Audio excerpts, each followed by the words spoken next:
बहीण होती ना? हो होती. शेवट पोस्टर तुम्हाला कुठंच मी विधी पडणार नाही एवढं तुम्हाला सांगतो. सगळ्या शुभेच्छा. धन्यवाद चांगलं काम करा. ओके. काय मदत लागली तर आम्ही प्रामाणिक करू. 100% आम्ही बी संतोष अण्णाचं जे स्वप्न ते पूर्ण करण्याचंच काम आणि करू. मी पण त्याच्यात पूर्ण सगळं सहभागी असेल. सरपंच पदाच्या निवडणुकीत संतोष देशमुखांच्या पत्नीचा पराभव, स्वरूपानंद देशमुख यांचा विजय. संतोष देशमुखांच्या घरी पोहोचले स्वरूपानंद देशमुख. स्वरूपानंद देशमुखांनी कुणाची माफी मागितली? तुरुंगातून आलेल्या कॉल रेकॉर्डिंग, त्यातून झालेले आरोप आणि संतोष देशमुख यांच्या हत्येनंतर झालेली मस्साजोगच्या सरपंच पदाची पहिली निवडणूक. आधी म्हटलं गेलं की ही निवडणूक बिनविरोध होईल. त्यानंतर म्हटलं गेलं संतोष देशमुखांच्या कुटुंबातला सदस्यच सरपंच होईल.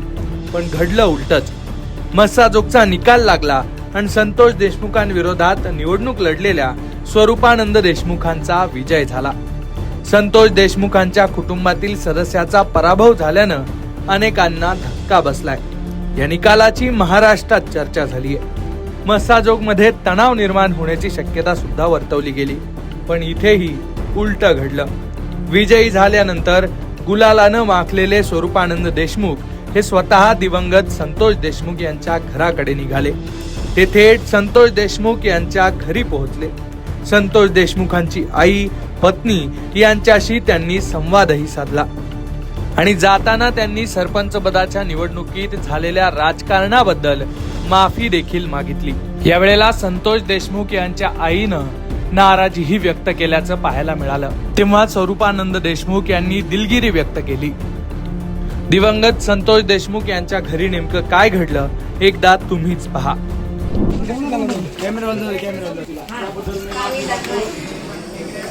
बहीण होती ना? हो होती. शेवट पोस्टर तुम्हाला कुठंच मी विधी पडणार नाही एवढं तुम्हाला सांगतो.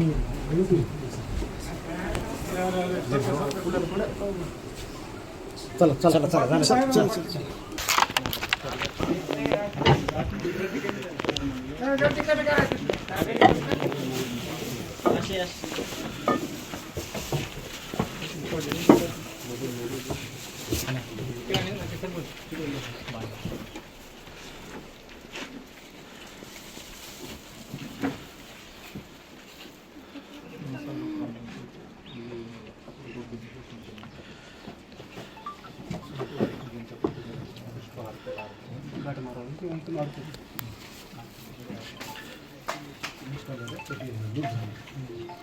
खाली सोड.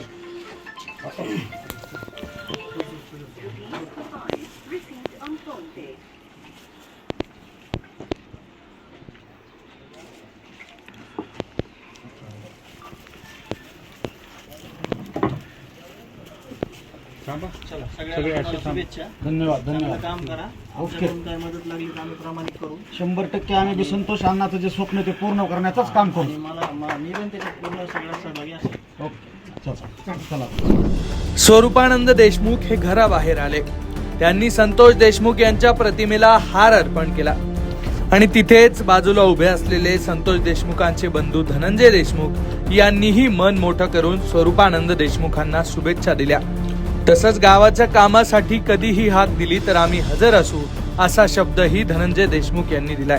याचं मुख्य कारण असं आहे की माझ्या भावाची हत्या झाल्यानंतर सलग 16 महिने 26 फेब्रुवारीपर्यंत जिथं मुख्य आरोपीचा जामीन फेटाळला त्या दिवसापर्यंत आणि आजपर्यंत जो वेळ न्यायालयीन प्रक्रियेमध्ये, रस्त्यावरच्या लढाईत किंवा या दुःखात माझा म्हणजे कुटुंबाचा आणि आमच्या सगळ्यांचा जो वेळ गेला, त्या वेळामुळे जे रोजचं गावकऱ्यांसोबतची माझी देवाणघेवाण होती, गावकऱ्यांसोबतचा जो सलोखा होता तो सलोखा कायम आहे, परंतु त्याला मला वेळ देता आला नाही जसा द्यायचा तसा प्रॉपर, म्हणून या गोष्टीला मला सामोरे जावं लागतंय. तर तो जो झालेला पराभव आहे तो मला मान्य आहे.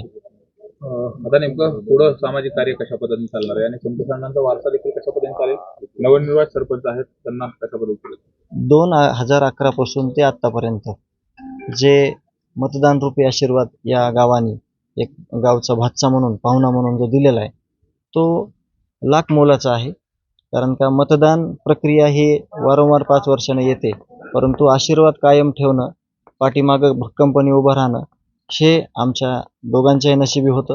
दुर्दैवाने अण्णा आज इथं नाही आहेत, परंतु येणाऱ्या काळामध्ये जो अण्णांचा सगळ्या गावकऱ्यांना घेऊन सोबत जो सामाजिक वारसा आहे, ज्या अडीअडचणी आहेत ते मला जितकं जास्तीच्या जास्त प्रमाणात सोडवणं होतील तेवढं मी सोडवण्याचा प्रयत्न नक्कीच करेल. आणि हा जो पराभव झालेला आहे तो मला मान्य आहे. आणि याच्यानंतर गावाची एक चांगली ओळख जशी अण्णाने केली होती तशीच या गावाची ओळख व्हावी आणि चांगले शाश्वत कामं व्हावे अशी मी अपेक्षा करतो आणि विजयी उमेदवाराला शुभेच्छा देतो. पण तरीही निवडणुकीतल्या आरोप प्रत्यारोपांना अजूनही पूर्णविराम मिळालेला नाहीये. कारण धनंजय देशमुख यांनी माध्यमांशी बोलताना निवडणुकीच्या काळात आपल्यावर केलेल्या आरोपांचा खुलासा करावा असं आवाहन सुद्धा स्वरूपानंद देशमुख यांना केलंय. निकाल पण लागलाय, ते सरपंच पण झालेत.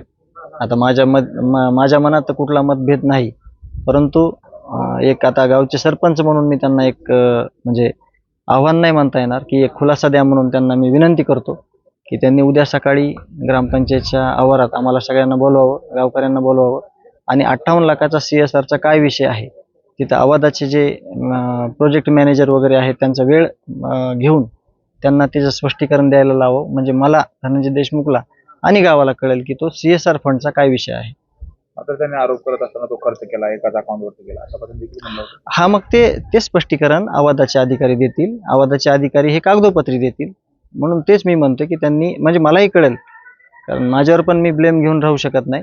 त्यांनी ह्या स्पष्टीकरण त्याचं पुराव्यानिशी उद्या द्यावं अशी मी त्यांना विनंती करतो. 58 लाख रुपये जे प्रचार आहे ते फंड झाले होते का, ऑनलाईन बँक ट्रान्झॅक्शन झालेलं आहे का, नुसतं अफवा? नेमकं तुम्ही तर न्यायालयाला लढाई त्याच्यातलं एक जरी रुपयाचं CSR फंडिंगचं कुठलं ट्रान्झॅक्शन असेल ग्रामपंचायतच्या खात्यावर किंवा माझ्या वैयक्तिक खात्यावर किंवा अजून एखाद्याच्या खात्यावर, तर त्या CSR फंडाचं जेवढी रक्कम आहे तेवढी रक्कम मी माझी जी काही स्थायी प्रॉपर्टी आहे ती विकून ही गावाला समर्पित करीन असा माझा शब्द आहे. एकूणच अशा प्रकारे महाराष्ट्रात गाजलेली ही मस्साजोगची निवडणूक अखेर संपली आहे आणि तिचा शेवटही असा गोड झालाय. पण यापुढे गावात वातावरण कसं राहणार यावर सुद्धा महाराष्ट्राचं लक्ष असणार आहे. बीडहून विनोद जिरेसह लोकमत.